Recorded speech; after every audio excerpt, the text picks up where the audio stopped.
Evening, a warm welcome as always to the Vanarama National League highlight show. Myself and Grant Holt here at York Road, home of Maidenhead United, in the pouring rain on a Saturday night. But where else would you rather be than wherever you are watching us get wet and bring you all the goals from today's games in the National League? We'll start with the leaders at the start of the day, Barrow, and Andy May has all the details. In-form Barrow were after a fifth home win in succession, and before the half-hour mark, Dior Angus found Josh Kay, who found the net as he did in bagging the winner recently against Sutton. Moments later, skillful John Rooney celebrated in style, agreeing a new deal with the Bluebirds, delightfully beating Scott Loach in the Barnet goal 2-0. With only 5 minutes remaining, Ian Evert's hosts allowed the Bees back into the clash as Jack Taylor made the most of a mix-up in defence, but Barrow did manage to keep all 3 points, keeping first position in the National League. We got ourselves turning up pretty quickly, and then we kind of backed off, took our foot off the gas a bit. We need to learn from that and keep improving. The top teams, the best teams, are ruthless and clinical when they get up in games.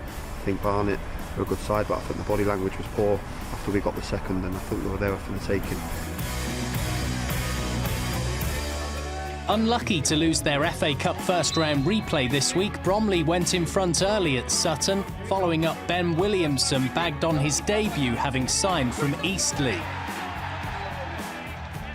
Then towards the end of this London derby, Neil Smith's men secured their first victory in 4 through top marksman Michael Cheek. The Ravens are second to Barrow, only on goal difference. We knew we were going to come to a ground that was very difficult to get wins from. And, I'm really pleased with the boys. Obviously, the clean sheet is a massive bonus. And obviously, Ben Williamson scoring on his debut. Dover haven't been victorious a great deal at Crabble, going for only a third three-pointer. Ini Effiong scored an early opener, his 10th this term. But before the interval, Moores responded via Solihull-born Jamie Osborne. His campaign's now worth 6 goals. Tim Flower's men remain in the top 3.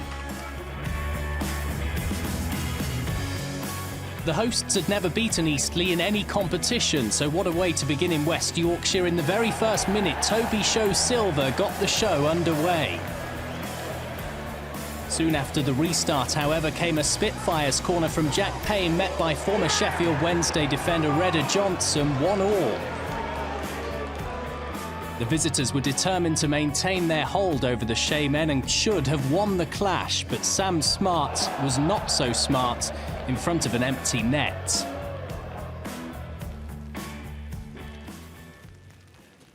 Well, I have to say, Grant Holt winced as that one went over the bar. That was a big miss. I'll see Eastleigh actually in the FA Cup next weekend. They are at home to Crewe, so that's a big one. Let's start with the leaders, though. Your old muckers and Ian Everts Barrow. That's another terrific win. 5 on the spin at home. They are banging form. Yeah, banging form and doing everything right. I heard a few interviews of him last week on BBC Cumbria, and he was just talking about the style they're playing at the moment. The lads are confident, they're doing everything he's asking them to do, and then they pop up with goals off John Rooney like that.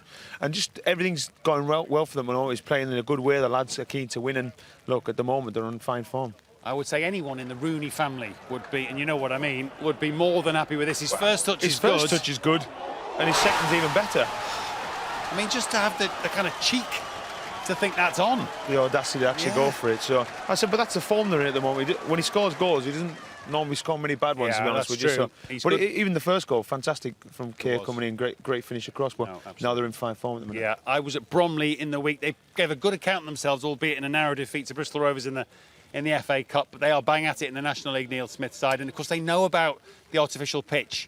And they make the most of a mistake against Sutton today to confirm the win. Michael Cheek getting the second, who's their main man. Yeah, as I said, the pitch is the pitch. You know, it's like a little mistake. He doesn't make many often, to be honest with you.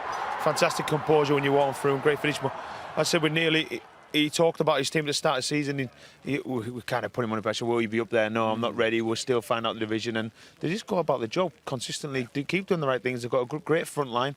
They've got lads who work hard, and they're up there. And he mentioned in the post-match interview there, Ben Williamson on debut, signed from Eastleigh. Now, I think he'd be the first to say, I've had some money to spend. I've been careful with the budgets in recent years, but I finally got a little bit to use this summer. He's using it wisely. Yeah, he is. He talked about getting a little bit more quality. He talked about getting a little bit more diversity in his squad. That's what he wanted. He wanted to have different people who could do different stuff, and that's what he's done. And obviously, you bring someone in on his debut and scores for you. That's what you're absolutely waiting for. Yeah, well, I don't think he would necessarily say it, but that's a good manager. Great manager. Yeah. You look good, don't you, when you're signing on debut scores? That's the one you want, yeah. And everyone goes home happy and remembers who scored it. Absolutely. So, Barrow and Bromley leading the way, but it's not far to the chasing pack. And we'll catch up with a few of those now in the company of Seb Hutchinson. Wrexham could have ended the weekend bottom or moved out of the relegation places, yet neither occurred following an eventful contest at the Racecourse. Yeovil taking the lead in the 4th minute, thanks to Jimmy Smith's one-touch assist for Rhys Murphy. Wrexham pulled level midway through the first half. Ben Tollett with a good run before pulling the ball back for a kill right. Yeovil had won 4 of their previous 5 matches on the road and were in front again when 6 minutes before the break, Smith was on hand once more to feed Murphy for his second. That wouldn't be the end of the first half scoring, as a minute before the whistle, Paul Rutherford drew Wrexham level for the second time with one of the goals of the weekend. 2 minutes after the restart, the home side grabbed the advantage, although not in such eye-catching style as that equaliser. Bobby Grant, the man with the final touch. But it wouldn't be enough to win the game, as midway through the second period, it would be Smith to Murphy for a hat-trick of assists, a hat-trick of goals and a point apiece.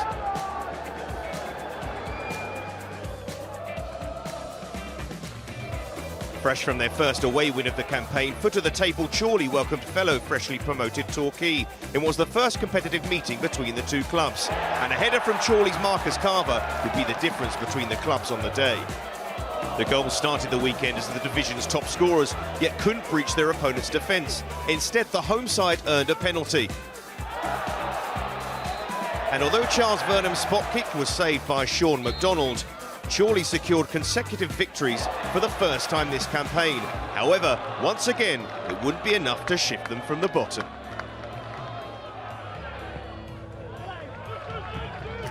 After Chesterfield's disappointing home defeat against Chorley, they would struggle again, this time away at Harrogate. That's despite Mike Fonda eventually giving the visitors a 10th-minute lead. Harrogate had lost just one of their previous 11 games and responded before the break. Excellent hold-up work from Jack Muldoon before the forwards set up Josh Falkingham for his first goal in over a year. Not as much assistance required for Ryan Fallowfield, as the right-back unleashed a powerful near-post strike to give the home side the lead halfway through the second period. And just 5 minutes later, even more space in the Spyrites' defence allowed Muldoon to round the goalkeeper and seal a 5th home win on the bounce for Simon Weaver's men. Hard to believe that actually looks wetter at Harrogate than when I was there for the cup game against Portsmouth. That looked worse than this. Now, hat-trick for Rhys Murphy. Have you ever seen, does it matter that it's scruffy as you like? You don't, it won't matter to him, No. but everyone was scruffy. All 3 of them? All 3 of them. Yeah, let's have a one look. bobbled in, Yeah, the one's next off one his bobbled. ankle, one's off his shin. He'll take it, and he Of course goes, he will. no one reads it and says what it was, but we'll look at the first one. Bobbles it into the ground. Absolutely. But I said it's gone in the back of that. It always seems a bit harsh when you're going through a hat-trick and saying it. Well, this one, I know. Again, kind of Half scruffy, scuffs isn't it? it in the corner. Into the corner, and it kind of bobbles over the goalie. and then this one. Oh, yeah. Flicked on. I mean, good movement. To be fair, I'm going to give him a bit of credit there. The pitch actually bounced up.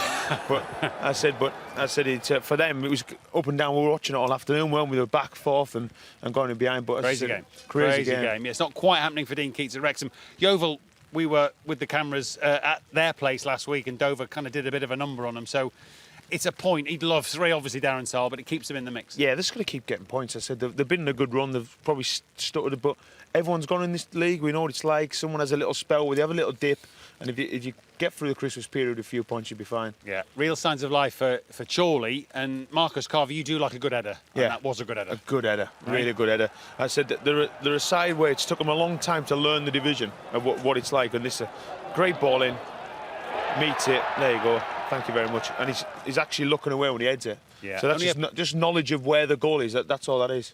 Yeah, and they looked adrift at one point, surely. They weren't playing badly, but they weren't picking up hardly any points. They've turned defeats into draws and now draws into a couple of wins, Yeah. and they're only a point away from They just getting out seem of to. I trouble. think they just kind of got the division a little bit now. It takes we ever see one or two things. We see teams come up like Harrogate did last year and just excel because they know they've got in the division, they've got the momentum. They've come up and kind of struggled with it. Yeah. It just seems like the last few weeks they've kind of got that momentum now. Yeah. A little bit in learning the division and being a bit clever and, as like you said, picking up points where you didn't think. Great save off the keeper for the pen as well, by the way. I'll give him a little bit of credit. Well, that's a good point. Yeah, we are far from done. Good goals already, more to come, including here at York Road. Alan Devonshire side's keen to get back to winning ways after a difficult run, but then so are the visitors, Woking, who are good on Saturdays. Goals galore in this one, next.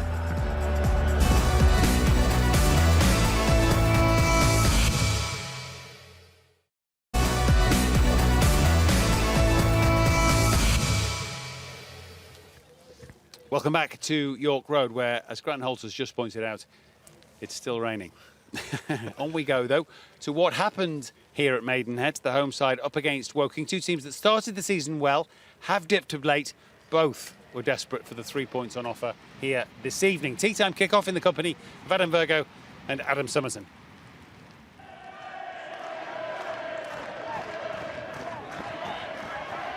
Casey's throw, looking for Loza. Smile was there for Maidenhead.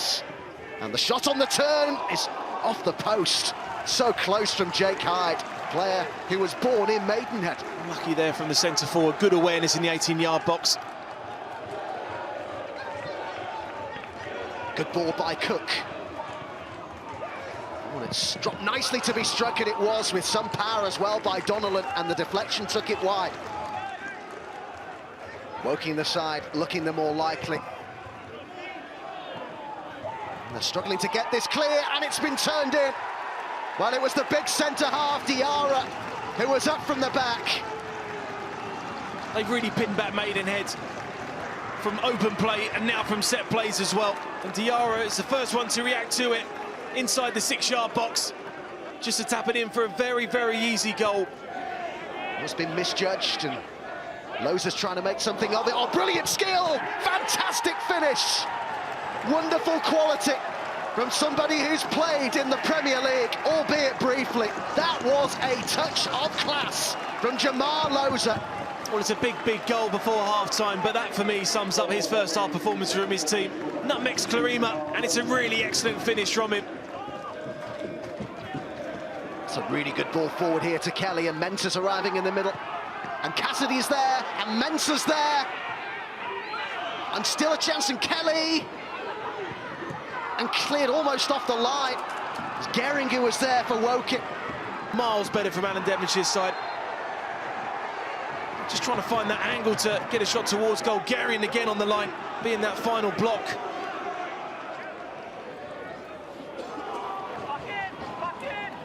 Diarra chasing back here. Comley. Oh, that's turned into a good ball, and it's Mensah. And Mensah's ball across and a tap in, and they're back in it.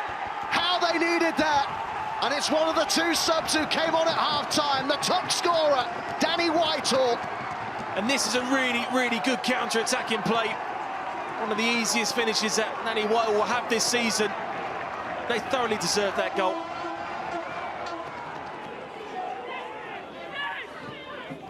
Tarpey with the ball inside, and Loza. Loza's dug out the cross, and a brilliant ball, and it's in. Jake Hyde, formerly of Maidenhead, makes it 3-1, born in this very town. And Jake Hyde capitalises on a brilliant ball there from Loza, and that's a massive goal.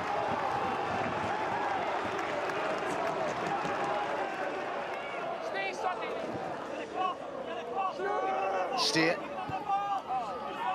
towards Cassidy, good knock down by him, and a great chance for a second here, and it's in. Well, they're not giving up here, Maidenhead, and it's a double for Whitehall. Well, I was really complimenting Jamar Loza's assist there for Jake Hyde, but that is absolutely brilliant from Cassidy to try and find Whitehall, and it's a great finish from him there. Weren't happy with our first half performance. I've given them too much respect.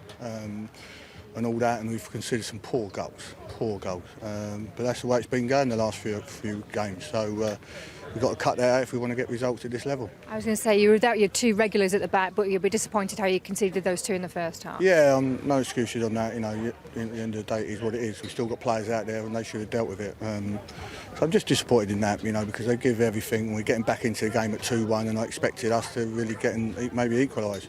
And then we've got round the back, and I felt Josh should have maybe crossed it instead of that, and they've gone straight down the end, and then they've scored a goal at the other end. So that's the way it works sometimes. But I'm bitterly disappointed just the way we played first half.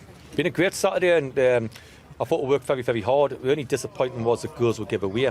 We can't, in this league especially, we can't give goals away like that. We worked very hard for our goals and give two sloppy ones away. But I've got to be delighted with the 3 points. That's 3 games, unbeaten again now, 2 wins and a draw. So hopefully the Saturday form, what I keep saying about, we can continue out on Tuesday against Bromley at home. So we just need to pick our home form up. It's a good win, obviously, for Woking, gets them back into the playoff places, but you could sense both managers a bit irritated by the manner of the goals conceded. Yeah, it was one of them games, wasn't it, where the first couple of goals we were thinking, oh, Maiden will be absolutely devastated with them. The way it was too easy, nice and easy Aussie, and it's kind of started off like that, and then on the flip side, exactly the same. They just weren't at it. The goalkeeper flapped, came out, didn't really get it. The second one, this one, the header started it off. Then they didn't get tied up. And you can talk about defenders, and you haven't got 2 in there, but that's just 2. Great finish, by the way, because a little bit of composure. He hasn't scored that many in the last few weeks, and we talked about he missed a couple of 1v1s. But that was the measure of the first half. They just weren't really at it, Maidenhead. No. And to be fair to Woking, they got off the hook a little bit because they should have took the chances and they didn't, and they let them back into it. And he made a couple of changes, attacking changes half-time, Alan Devonshire, and they did kind of go for it second half, down the slope here, Maidenhead, and both teams probably let each other more chances than they should have done. They're just too easy. It's like this one here, like the goal. Obviously, we can let him off a little bit because it's wetting, but you've got to hold that. It's not the hardest shot in the world. And this one here, even the not brave enough, the keeper. The keeper's just got to go and take absolutely everything. As a centre forward there myself, I'm thinking I'm getting hit here. He's going to take absolutely everything. And it's even this one. Musiala doesn't see his man. 3 of them react after the ball lands at his feet. And that's the measure of what he was talking about, of how they're sloppy and they're giving too many goals. And obviously it's a fear thing. Like you said, they were 2-0 up, got back 2-2 the other week, and the game before, and it kind of gets in your head a little bit. But they will be disappointed with the goals. I said attacking-wise, Woking were really good, strong and positive, but the final third, they didn't do enough as well. Yeah, work to do for Maidenhead. Obviously missing their 2 regular centre-halves. Let's get on to the 4 remaining games, featuring some of the teams at the wrong end. The right words come from Rhiannon Jones. After losing 6-1 at Dagenham and Redbridge a week ago, Aldershot were looking to get back on track, and get back on track they did. 27 minutes in, Mohamed Bettimer, the first to get on the score sheet. His header firing past a too slow Sam Sloku. Just under 10 minutes on, Notts then levelled. Captain Michael Doyle drilling the ball into Carl Wooten with a shot past the keeper. But some horrible defending from the visitors followed. Aldershot taking advantage. Alfie Whittingham doing brilliantly to intercept, driving forward and placing the ball in the back of the net to make it 2-1.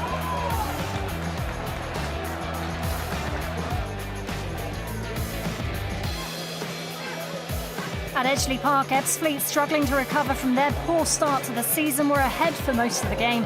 Opening the scoring 35 minutes in, Gozi Ugwu finding Tommy Adeloye with a stunning strike to make it 1-0. But in added time, the hosts equalised. Sam Walker's free kick going straight in. A third stoppage time goal in as many games for Stockport, giving them a first draw at home this season.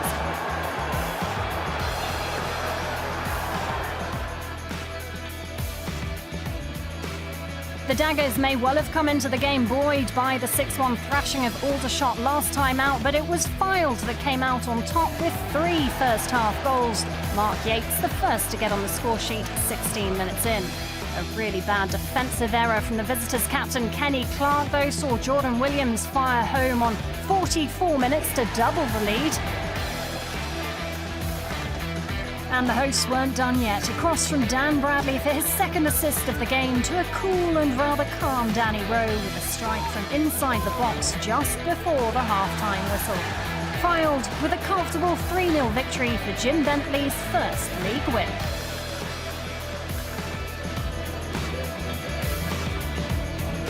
With just a single point separating the two, it was always set up to be a close encounter between Hartlepool and Boreham Wood. The home side conceding a penalty in the 26th minute. That's before Sorba Thomas coolly converted from the spot to give the Wood the lead. A nasty challenge from Hartlepool's Nicky Featherstone on Tyrone Marsh could have quite easily been a straight red in a decision that was to prove costly to the visitors later on. The second half saw Boreham Wood double their lead. Great work from Justin Shaibu, who slides the ball in. The Bongo Shimanga making no mistake. Hartlepool on 70 minutes, pulling one back. Nicky Featherstone with a great strike, but lucky to be on the pitch after his challenge earlier. And a controversial penalty followed, giving the Pools an opportunity to level with just minutes to go. Their top scorer, Gime Toure, coolly slotting it in the back of the net to make it 2-2.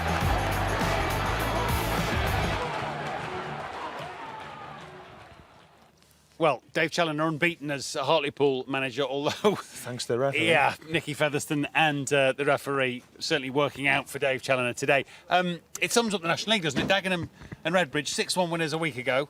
Beaten 3-0 at Fylde today. It does. That is the league. That's why we can never predict it. As I say, when we turn up these games, you just don't know what's going to happen, because from one week to the next it can happen. We used to be able to count on a Danny Rowe goal pretty much every week. He hasn't scored since late September, but this is a good sign for him and new manager Jim Bentley. I was still waiting for him to chop, like he was. True. Yeah. Normally they'd gone for the old chop down the line there. So never gets carried away, Rowie. No, he doesn't never fills you with full excitement, does he? So he's hard to read. But for him, to have a spell like that is very unlike him, but it'd be good to see him back in the goals. That'll give him the confidence he needs, and to be fair, he's never normally shy of it. Yeah, big decisions obviously. Hartlepool employing Dave Challoner, Fylde going for Jim Bentley. So important for those new managers, albeit experienced fellas, to get some positivity around the place pretty quickly. Yeah, you've got to. I say when you go in there and it's a new challenge, you've got to not stamp your authority, but you've got to show people what you want to do and get it done quickly, because as we said, we can see in the National League, before you know it, a team will be behind it have 3 wins and they'll be above you.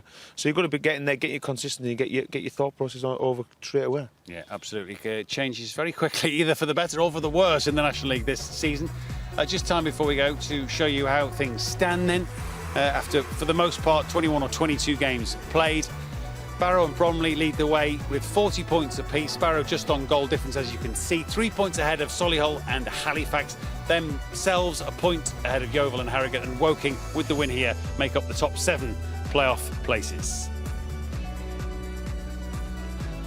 And despite Chorley's win, they remain bottom of the pile, but 3 of them now, Ebbsfleet, Sutton as well, on 19 points apiece.